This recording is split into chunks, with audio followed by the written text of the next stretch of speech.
Hello বন্ধুরা, আজকে তো বৃহস্পতিবার। চলো সারাদিন কী কী করছি তোমাদের সঙ্গে শেয়ার করি। সকালবেলা শোল মাছ আর শাক হবে, এই দুটো রেসিপি। আগের দিনই মাছটা কেটে ধুয়ে আমি ফ্রিজে রেখে দিয়েছিলাম, তা না হলে না পাড়াপাড়ি লেগে যায় সকালবেলা। আর আগের দিন রাতে এনেছিল। আর এই যে আমার হুলিয়াটাও একটু দেখে নাও, রান্না করতে করতে কিছুটা মাছ রেখেও দিলাম। রাতে না মুগ ডাল করবো, বেশ ভালো লাগে শোল মাছের মাথা দিয়ে।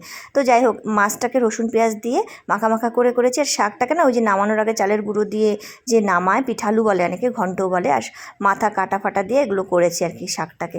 তো যাই হোক, এই ছিল দুটো রেসিপি। আর অর্পণকে স্কুল পাঠাবো না, আজ প্রচণ্ড গরমও পড়েছে। আর আজকে ওদের হাফ স্কুল, বৃহস্পতিবার।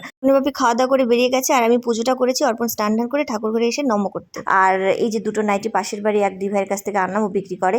আরও আনতে বলেছি। বাড়িতে না বেশি দামি নাইটি পরে কাজ করা যায় না বন্ধুরা, হালকা পাতলা নাইটি কিন্তু বেশি কমফোর্টেবল। তো আরও আনতে বলেছি, আনলে দেখাবো। আর এই যে কুর্তিটা, এর আগের দিন আমি একটা ভিডিওতে ভুল বলেছিলাম, ভি নেক বলে দিয়েছি।